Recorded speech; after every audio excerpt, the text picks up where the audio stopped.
In the military, they give medals to people who are willing to sacrifice themselves so that others may gain. In business, we are willing to give bonuses to people who will sacrifice others so that we may gain. We have it backwards. And then we complain about how we don't love our jobs, and we complain about how the work is suffering, and we complain about how budgets are being cut, and we complain, and the first thing we do is blame each other and become more selfish and worry about my pay and my benefits and my this, and this is what happens. When we are unfulfilled, we look at the metrics and we say they're not good enough. When we are fulfilled, we don't care about the metrics. This is why when you have a job you love and you get a call that says, I'll offer you tons more money and great benefits, you're like, I'm not interested, I'm not interested, I'm not interested. I'm very happy here. But we'll give you more. That's not the reason I'm here. I'm here because I love it. I'm here because I care for the people I work with, and I'm here because the people I work with care for me. This is the world I imagine. This is the world I imagine. And here's the great thing. If you take little risks, I'm not talking about big things, little things. If you start doing little things for each other, the amazing anthropological response is other people will start doing little things for others too. I was walking down the street 2 days ago, and a guy's backpack was open and a whole bunch of paper fell out as he was walking down the street. And I happened to be behind him, and so my friend and I just we were in mid-conversation, and in mid-conversation, we never even stopped talking. We just bent down, sort of helped him gather his papers, hand them back to him, sort of pointed out that his book bag was, his backpack was unzipped, and he said thanks, and we walked on. It was like no big deal, right? We get to the end of the street and we stand we're waiting to cross the street. We're still talking, we haven't stopped talking. And the guy in front of us turns to us and says, I saw you help that guy. That was really cool. But here's what's great about that. The guy will go do something for someone else simply because he saw us bend down and pick up paper for someone else. He will actually go do something for someone else because of it. Right? He won't give to charity because he sees me put $1 in a cup, but he will actually help someone because he saw someone also help someone. Little things. Hold a door open for someone. Say thank you to the person who holds the door open for you. Smile to the barista. Little things. Put your foot in the subway when the door is closing so someone who's running will make it. Hit the open at the elevator. Don't go,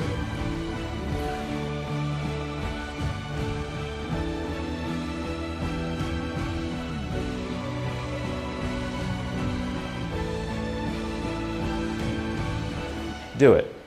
A little time and a little energy. And you'll find around work that people give a little time and a little energy back to you. And you'll give a little more time and a little more energy. You go for a coffee with someone. Then you go for a 2-hour coffee. Then you go for a coffee and a lunch. Then you go for a lunch and a dinner. Then you go for a dinner and a movie. And then you sleep over. And then you sleep over 2 nights. And then you go on holiday together. And eventually you get married. Right? It's slow. It takes time. And we can't rush it. If when we rush it, it's all fake. Do things for others and watch how much others do for you. Go get yourself a cup of coffee from the coffee machine in the morning. Make one for someone else. It takes a little extra time. It takes a little extra energy. That's the point. That's the point. And here's the best part. You will feel so good at the end of the day. So good.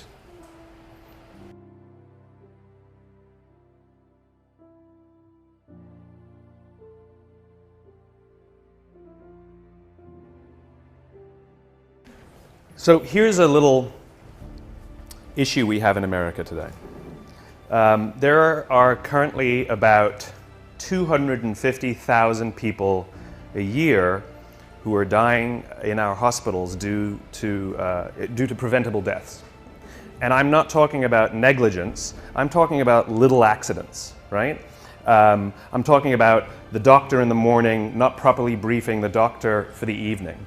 I'm talking about things that we can't sue anybody. There's nothing that we can see that's wrong. But there's 250,000 preventable deaths every year. That's about 20 747s going down every single week. That's what's the equivalent to. And the confusing thing is that we have the best doctors in the world. We have the most advanced technology in the world. Some of the medical equipment we have is the best in the world. The medicines we have are the best in the world. So you start asking yourselves, why are these things happening? And the reason is not because of any of those things. The reasons are actually something vastly more simple. It's something very, very human. 5% of hospital administrators are doctors. Most of them are number crunchers. Hospitals are run like businesses. Hospitals are run by the numbers. And the problem isn't the people who are giving the care, they're very highly trained. The problem is the way those people are cared for. Because what we've done is we've created cultures in hospitals where the people who are doing the caring aren't cared for. And so all of these little preventable deaths are happening because they don't feel like they're a part of anything. They're just doing their jobs and they don't get along that well, and there's not a lot of camaraderie. And the impact is death, right? Now I use this example because it's exaggerated because the impact is so powerful. But the problem is the same in our own companies, right? Which is we come to work and we're told, you must care for your clients, you must care for your customers, you must make them the focus of all you do, and yet why aren't the people who are managing us from the top caring about us? So yes, in a hospital the impact is worse, but the impact that we're having on the outside world is just as bad. In other words, we're not working at our best. We don't care for the things we're doing. We're not helping each other is the most important part. And the residual impact is that we are unfulfilled by the work that we do. And when we're unfulfilled by the work that we do, we focus on the details. And when we focus on the details, we retract from each other. When we retract from each other, we feel lonely. And when we feel lonely, cancer goes up, heart disease goes up, diabetes goes up. In other words, by going to work, we're killing ourselves. Literally. There's another study that was released not that long ago that says that parents who work late, the negative impact that it has on their children is little to none.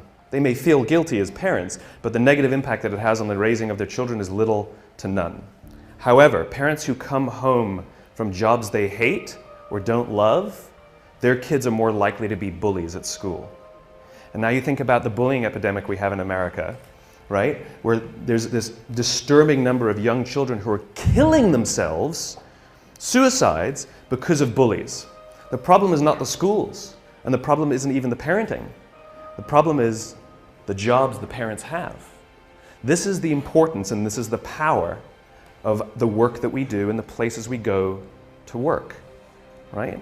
Most of us, I mean, like if you listen to the unemployment statistics, they say, you know, we're all-time high, record high, 9 to 10% unemployment, right? And people go, oh my God, that's terrible. And I hear that number and I go, well, that means 91% still have a job. Right? Now granted, we want to get that employment number up, but that means 91% are still going to work. The question is how many of them are coming home fulfilled by the work that they do, and how many of them are waking up inspired to go back to work the next day. If we don't love our works, we don't look out for each other, and if we don't look out for each other, we feel lonely. If we don't feel lonely, all these negative things happen. So what example can I share with a creative audience about how to change this? The United States Marine Corps. I had the great honor last week of spending a week with the Marines. I spent a couple days at Camp Lejeune, and then I went for a few days to Paris Island to watch them go through boot camp. And this is it's a remarkable, remarkable human experiment that they're doing. And even though they know what works, they don't know why it works, but they don't need to know why because they know that it works, right? But what's happening is they're taking a group of strangers, people who don't know each other, who are showing up, and within a very, very short period of time, learn to trust each other so much that they would give their lives for each other, right? And we know, anyone who's ever worn a uniform knows that no one runs into battle for God and country. It doesn't happen. It's for the guy to the left of me and the guy to the right of me.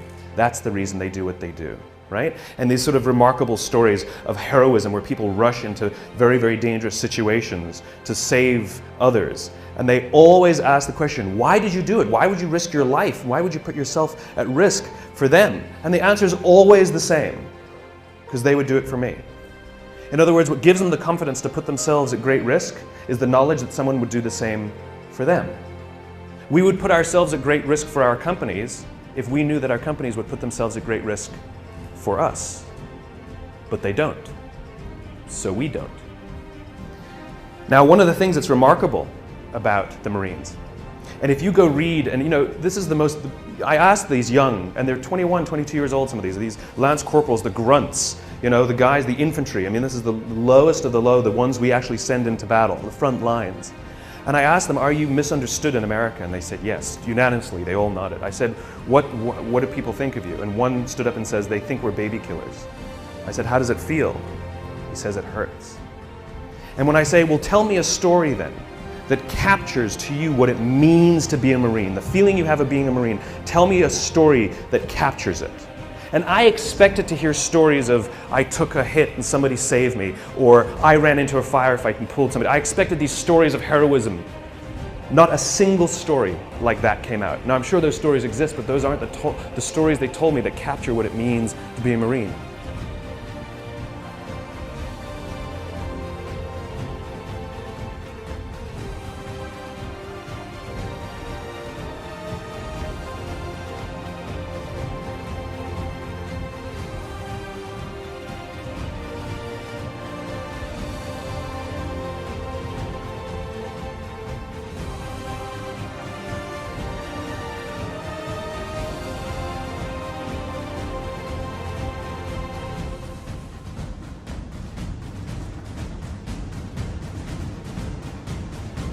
One of the stories they told me was a young boy in Afghanistan who would come around every morning and sell kebabs to the Marines. And then one day he showed up and he was all beaten up.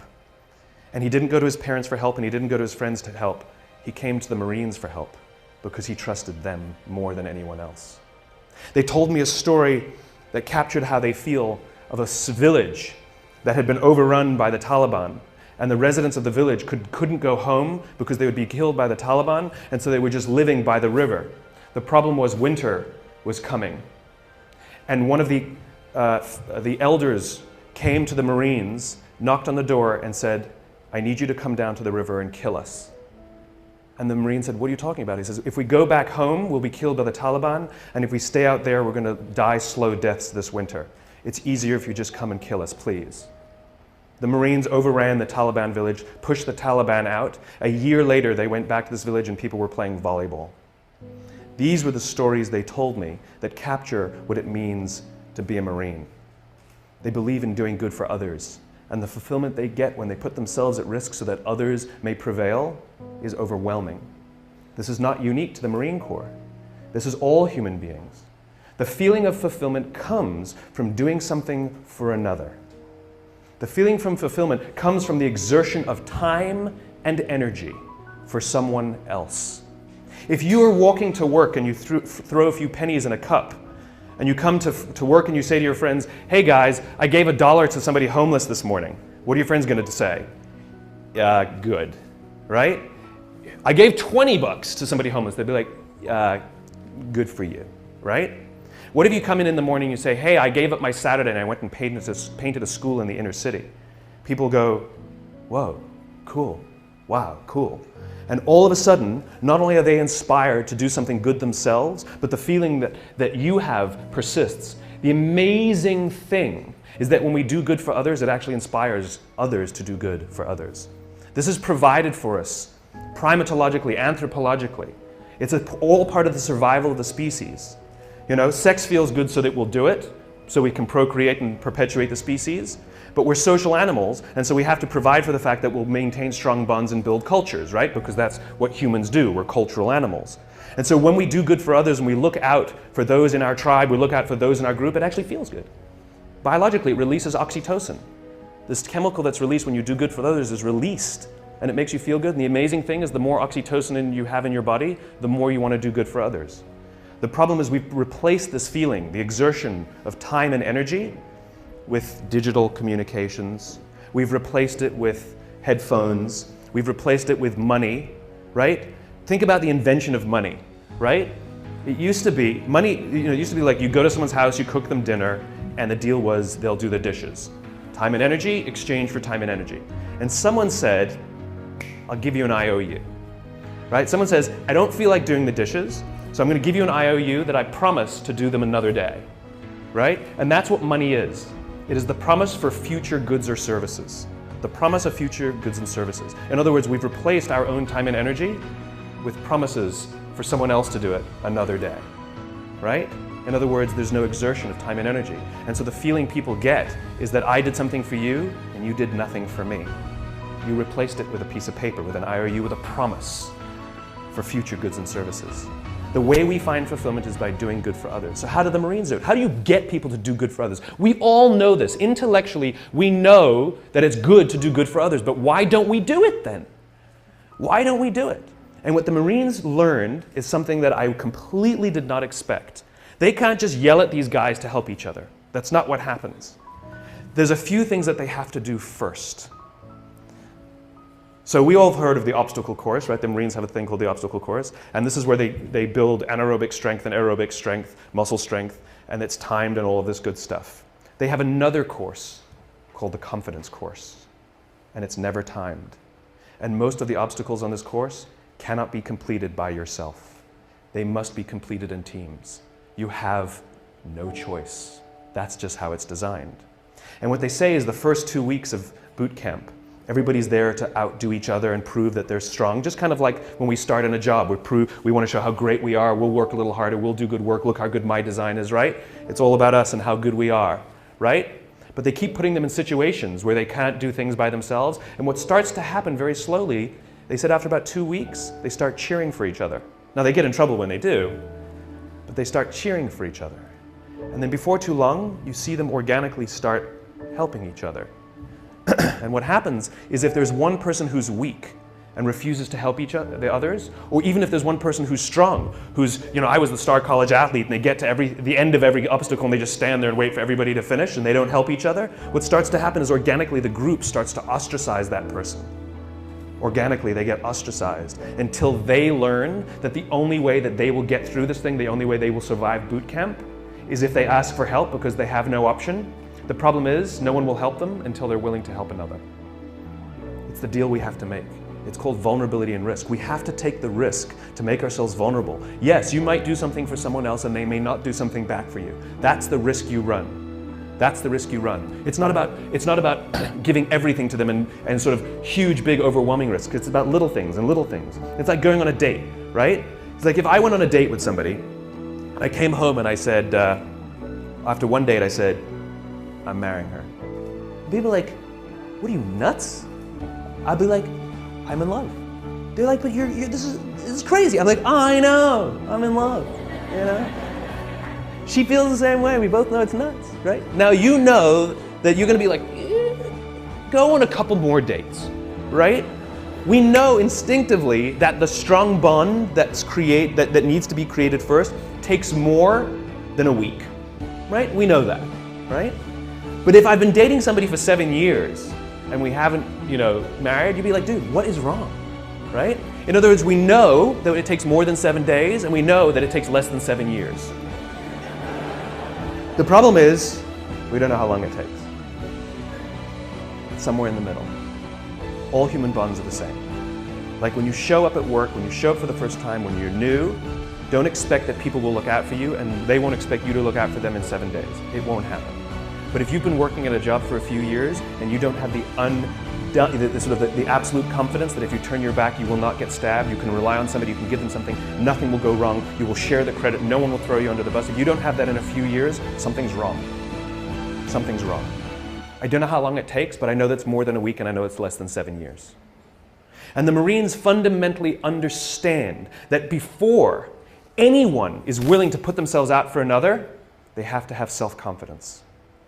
Real self-confidence. You have to be confident in yourself and your own ability before you're willing to help another. If you're insecure at all about your own ability, it's sort of a paradox, right? How can I overcome my confidence, my self-confidence? And we all have ego issues at all times, we all do, right? But if I'm not confident in myself, I won't help another. It's a paradox because then we need someone to look out for us before we're willing to help our peers, right? This is what management is supposed to do.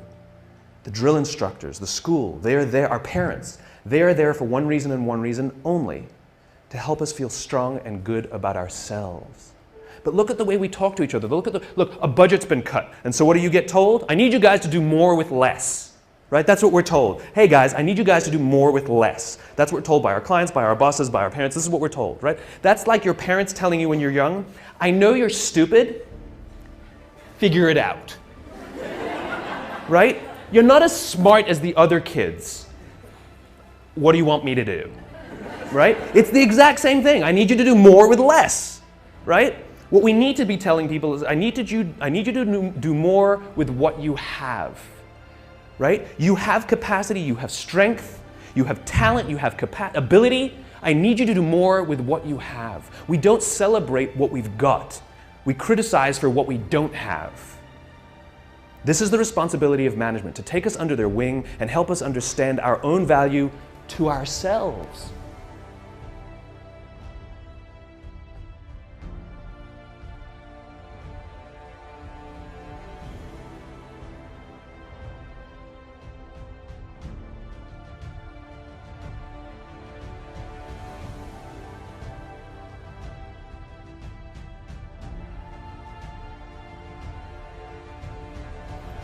Close your eyes and think back to high school. And think of that one teacher who took you under their wing and cared for you and looked after you and helped you realize that you are capable of more than you thought you were. And you probably are the person you are today in some part because of that person, right? Do you have that name? What's the name? Tell me the name. Tell me the name of the teacher. Okay, give me the name. Okay, I can point to anybody and you can tell me that name. Now tell me the names of all the other teachers you had that day. Can't remember them, can you? This is the power of those who teach us confidence. We will literally carry their names around with us for the rest of our lives. Wouldn't you want to be that person? Wouldn't you want to be the person that 20 years from now, 30 years from now, 40 years from now, I can do this exercise with somebody and they will tell me your name?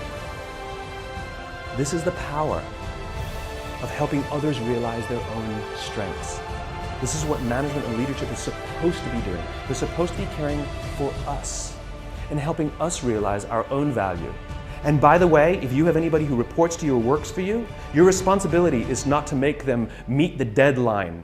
Your responsibility is not to make sure that they do as you say. Your responsibility is to make sure that they understand their own strengths, their own value, and that they are way, way more talented than they think they are. And the only way they will learn that is if you put them in situations in which they can fail. And you hold them and you support them and you give them talent and you give them skills and you give them education and you watch their backs, and if they fall over, you encourage them to get back up, and if they fall over, you encourage them to get back up, and if they fall over, you encourage them to get back up until they figure it out themselves. It's called confidence. It's your responsibility to help others find it, and it's others' responsibility to help you find yours. And the amazing thing is, as soon as you start feeling confident in your own ability, you naturally help each other. That's what happens. It's called trust.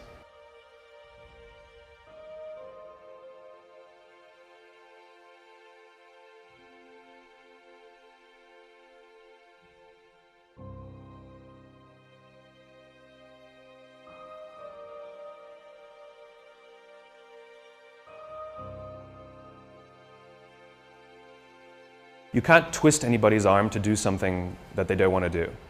And, you know, the law of diffusion, which I obey, you know, as much as I can, which is you don't need the majority, you need those people who believe what you believe. In other words, when you do some nice things for people, they may not do something nice back because they may be, you know, we live in a world in which you do something for somebody, they think you want something from them, right? That's unfortunately the society we've created. But that's the risk that we keep taking. I'm not saying you should keep doing it for somebody who keeps doing nothing and keeps sort of, you know, crapping on you because of it. Then at some point you have to be like, all right, my bad, right? And you back off. You know, I don't believe in helping everyone. I do not believe in it, right? This is not, you know, let's do good for everyone on the planet. That's not what I'm talking about. Mother Teresa, who's the poster child for giving selflessly to all who need, at the end of her life started questioning the existence of God and, by the way, hated her life. Serious, okay? In other words, giving to others unabashedly is actually self-destructive. It doesn't help, right? And it's just like going on dates with people you don't like doesn't mean you'll eventually click and match, right? There's only one machine that I found that really accurately measures trust better than any other sort of metric. It's called the human being. It's really good at it, right? And so those feelings you get, trust them in one way or the other. You know, it's the little risks, it's the butterflies, it's the unsure. You know, it's the backwards and it's the dance. It's dating. It's the dance. It's the nerves. Like it's that. So if there are cynical bastards at your office who don't get it, ignore them. Don't worry about it, because eventually you'll get enough, and those people either come along or leave, or be pushed out. Ostracized. Remember, when the group starts helping each other, they ostracize the ones who refuse to help, whether they're strong or whether they're weak. They get ostracized until they learn that they cannot survive without the help of others, and they learn that the only way others will help them is if they help the others. Right? The order matters. The order matters. I just thought of something that sort of is pervasive in our sort of digital world. The order matters. Sort of speak honestly about what you want. Right? If you are don't do things for people when you want something from them. Just ask them what you want from them. And I'll give you one little example. It's a funny little example. We've all received emails that go like this. Dear Simon. Well, you wouldn't get an email to Dear Simon, but I would. Dear, insert your name, right? Dear Simon, haven't seen you in years. Hope you're well. Congratulations on all you've been doing. It's really amazing. We should get coffee sometime. If you could do me a favor, if you could vote for me on this website, I'm hoping to win, some $1,000 prize for my design, blah, blah, blah. Hope you're well, talk to you soon. Kenny, right? We've all received an email like that. And how do we respond to it? Right? Now, what happens if you get the same email that goes like this? Dear Simon, I'm hoping you could vote for me on this website. I'm trying to win some $1,000 prize for my design. I haven't seen you in years. I hope you're really well. Congratulations on all that you've been doing. We should get a coffee sometime. Thanks, Kenny. Totally different. In other words, when we know why you're emailing and it comes first, it has a remarkable impact. We know that all those pleasantries are just buttering us up to get to what they want, right? But if you come right out with what you want, we're actually very grateful for the pleasantries, right? It's the same thing in human interaction. Don't give someone a cup of coffee if you need a favor back. Just ask them for the favor. It builds trust. I can't trust you every time you do something nice for me. I think you want something from me.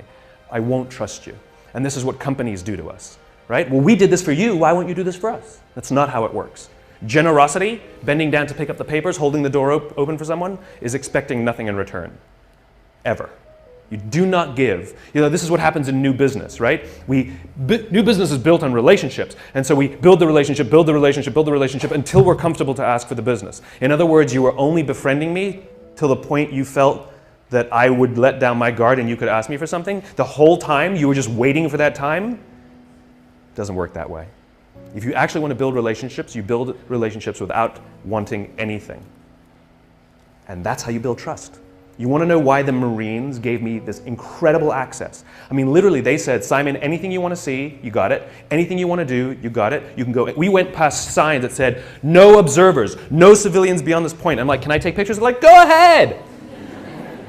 You should see some of the pictures. They're unbelievable, right? I'm like right in there, Marines coming at me. We went out to the Crucible, and they're all like, they're like rolling in the dirt and like, going under barbed wire, and I'm like,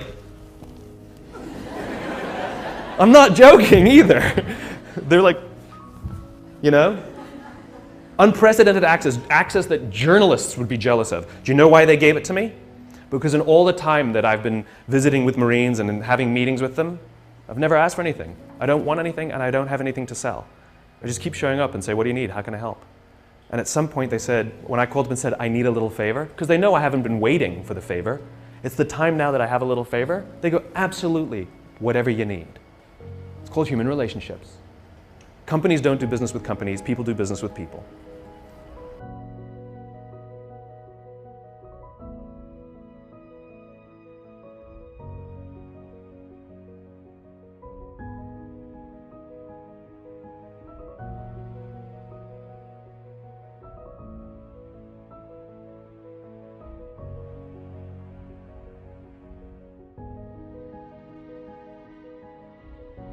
The more we give, the more it inspires others to give, but the more selfish we are, the more others become selfish around us. And so those are organizations in which selfish behavior prevails, and so we see the residual effect, which is they make decisions that ultimately screw us. They destroy our economy because of their selfish behavior, right? We know this is what what happens. Same in politics, right?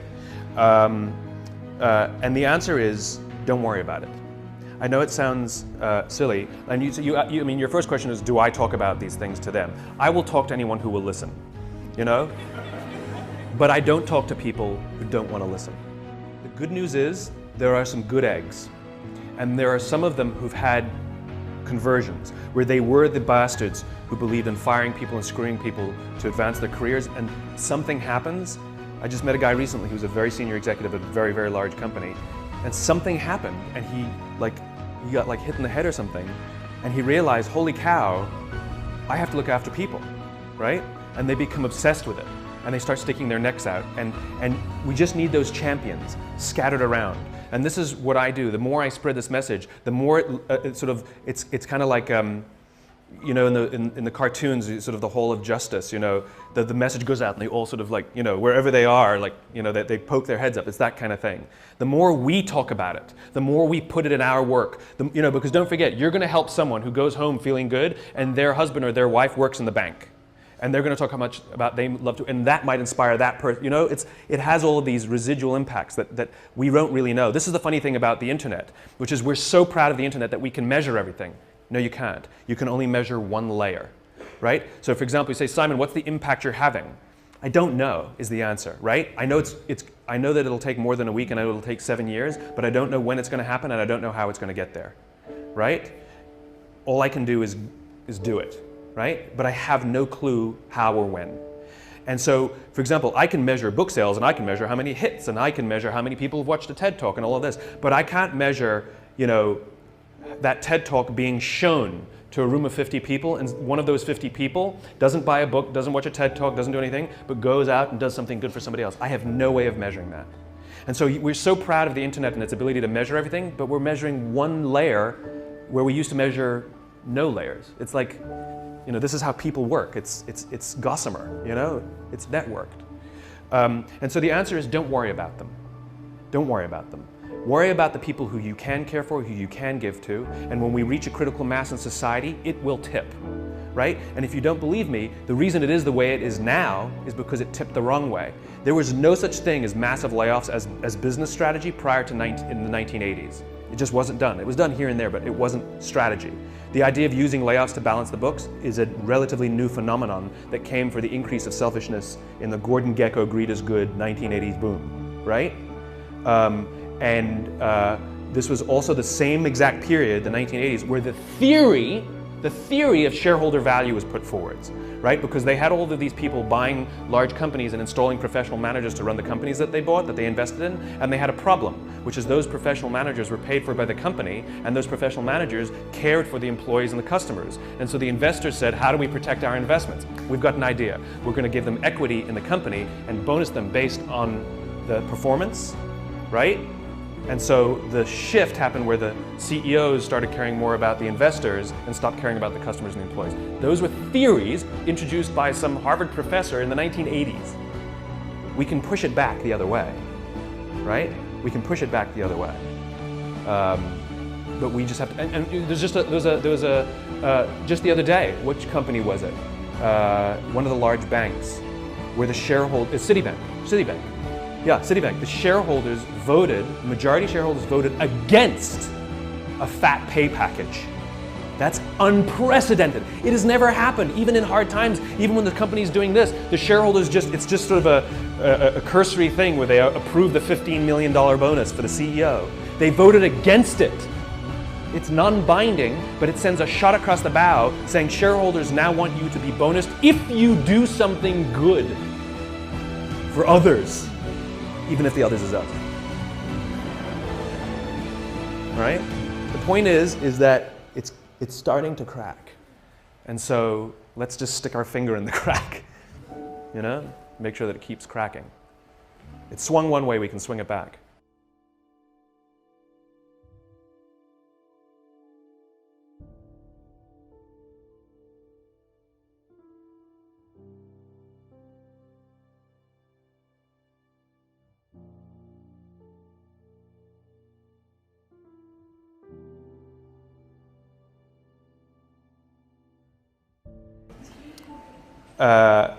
they took the gifted kids who are constantly told, you're so good. Oh, thanks for that. I knew you'd do well. Oh, you're our best employee. You know, you're our best student. You're awesome, right? And what happens is later in life, they actually suffer because they're very afraid of taking risk, because they're very afraid of losing their position on the mantle. Okay? Kids who are sort of more average, who constantly are rewarded not for their accomplishment, but for their effort. Great effort. Really proud of the improvement you made. What they find is they do very well in life because there's no shelf, there's always more. There's more effort, right?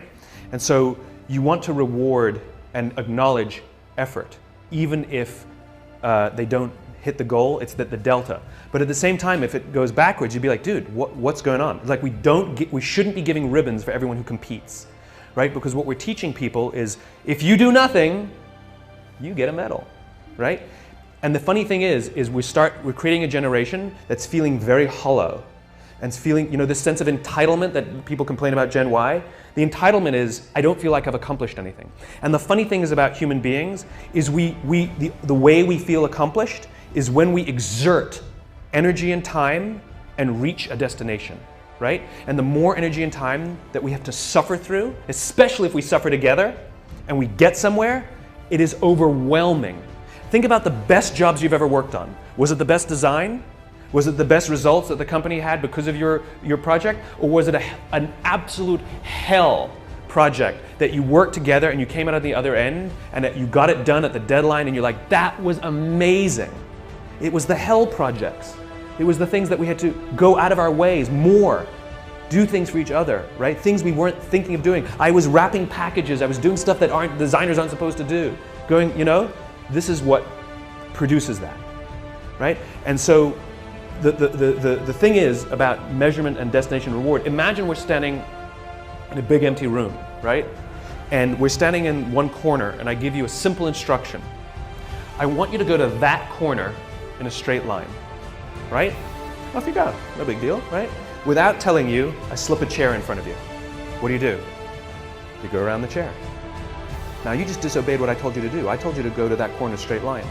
But this is the amazing things about human beings, which is when we're given a clear destination, we use our own creativity and our own sense of innovation and our own problem-solving abilities to overcome obstacles to get to the destination. In other words, the destination is more important than the route, right? We're flexible about the route. We're obsessed with the destination. Reset. We're standing in the corner together and I give you a simple instruction. Go somewhere in this room in a straight line.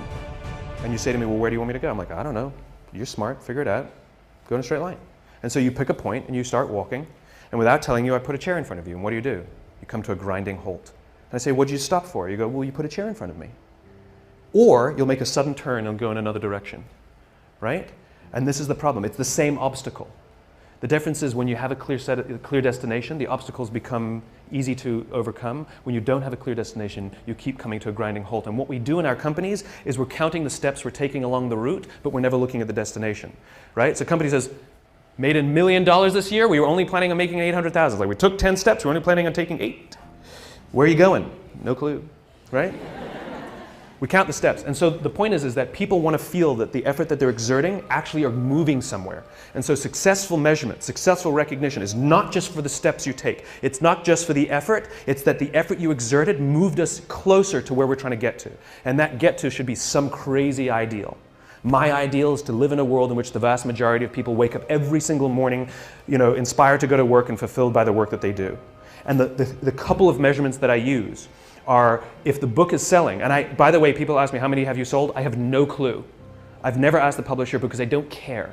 I really don't care how many I've sold. What I care about is the Amazon rankings and that those are going steady or up and not plummeting, because that means other people, right? Because I don't have a publicist, I don't have a marketing strategy on purpose. I didn't hire one of those companies to sell the book for me. And the reason is because I'm not interested in book sales. I'm interested in the spreading of an idea. And so I just use that as a metric to help me understand, am I sort of marching because the more I preach, is it resonating? And so you have a couple of these imperfect measurements that help you understand, are you going along the way? So it's not just great effort, look what you achieved, because that's what we're doing now. Right? Our goal is to increase top-line revenues by $50 million. For what reason? Right? Which is, we have to know the destination, and then we say, amazing. You took us that much closer. And if we go to the right, it's because we were overcoming an obstacle. If we hadn't gone to the right, we would have been stuck forever. Thank you. You know? It's not always straight lines. It's not always straight lines.